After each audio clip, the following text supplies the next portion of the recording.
De repente eu adoto uma criança, fico com ela 6 meses e desisto da adoção. Por exemplo, me separei da esposa e desisto dessa adoção. Como é feito isso? Isso pode acontecer, não pode? Quais os critérios, quais as consequências disso? Olha, isso é uma coisa horrível, né? Porque a partir do momento que você adotou, aquela vida torna-se um filho, com os mesmos direitos e deveres de qualquer filho. Então, como assim que você, por qualquer situação, vai querer devolver essa criança? No caso, os pais, por exemplo, se separam, aí vai precisar, claro, de um juiz para poder dizer com quem vai ficar essa criança. A criança não é devolvida de onde ela veio. Sim, acabou. Porque é filho, acabou. É filho. Então, é a mesma coisa de um casal que tem filhos biológicos. Então, eles vão chegar em um acordo, quem vai ficar com o filho, como que vão ser as visitas, né? Porque é ridículo uma pessoa querer devolver um filho. Não é de bom alvitre, né? Não não Mas já é. aconteceu? Já, e acontece. E como vocês elaboram? Como então, vocês tratam? Assim, vamos supor, judicialmente. Isso é feito da mesma maneira como foi feita a adoção na vara de infância e juventude, então é feita a devolução.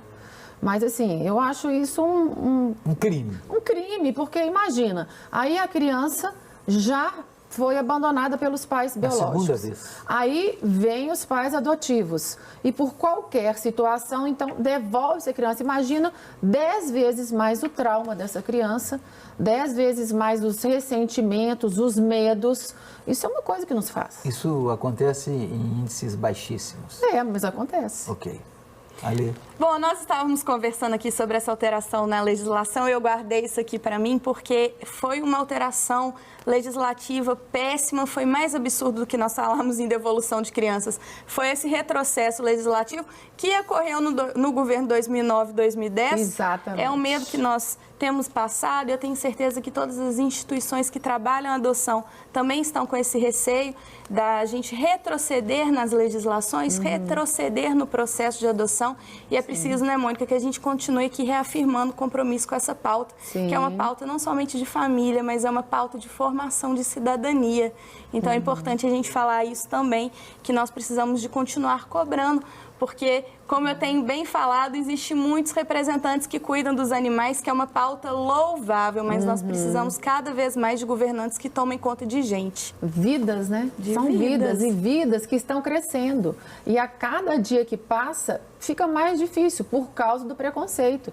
Então, assim, hoje uma criança está ali, ela chega com 2 anos, ela pode chegar recém-nascido, e a cada minuto é uma tragédia para essas vidas, porque, pensa, esperar 4, 5, 6 anos num processo de adoção.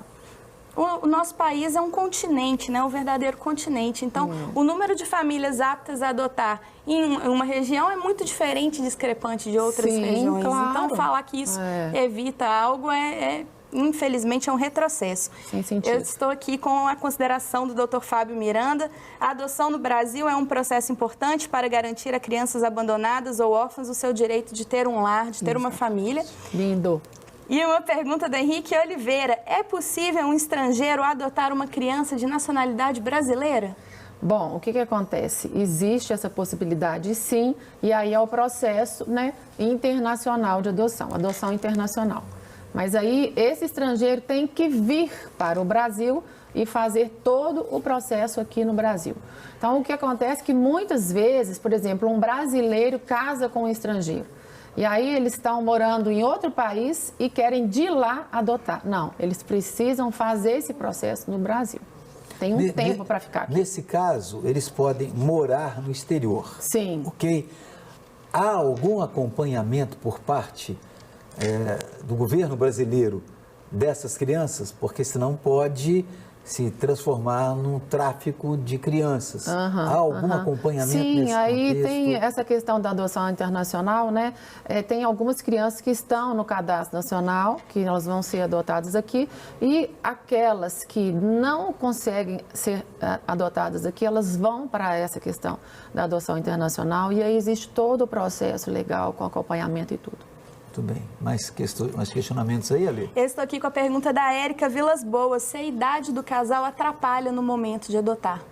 Depende. Por exemplo, se é um casal mais velho e quer adotar um bebê, Então, aí, na própria vara, eles vão ter uma conversa, né? Porque senão eles são, por exemplo, mais idosos. Então, e às vezes ele quer ter esse perfil de um bebê. Então, lá há essa conversa de, olha, você pode adotar uma criança maior, né? Porque você não tem o pique, não vai ter, né? Assim, então, tudo é conversado, é orientado com as psicólogas, né, com o assistente social, dá todo esse apoio. Eu não quero ser antiético, mas o perfil dos pais que deixam as crianças para serem adotadas. Bom, muitas vezes são adolescentes que não têm o apoio familiar, Mães engravidaram, sabe? Então, assim, são muitos adolescentes que engravidam. Na maior parte dos casos? Não, existem muitos outros casos. Tem a questão também, por exemplo, da miséria.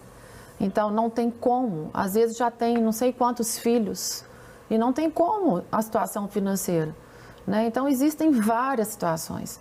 Existem também, não é só porque a criança ela não tem um pai e uma mãe, realmente ela é órfã e está numa casa de acolhimento. Ela pode ter passado por abusos, ela pode ter passado por maus tratos, por abandono. Então, essa criança ela é retirada dessa família de origem e vai, então, para uma casa de acolhimento e ali há um estudo para poder ver se ela vai ser liberada para adoção ou, em primeiro lugar, ela tem condições de voltar para a família de origem. Primeiro faz a tentativa de que ela volte. Então, tem um estudo com as psicólogas para poder ver qual é a situação dela. Então, assim, é uma coisa mais demorada, né?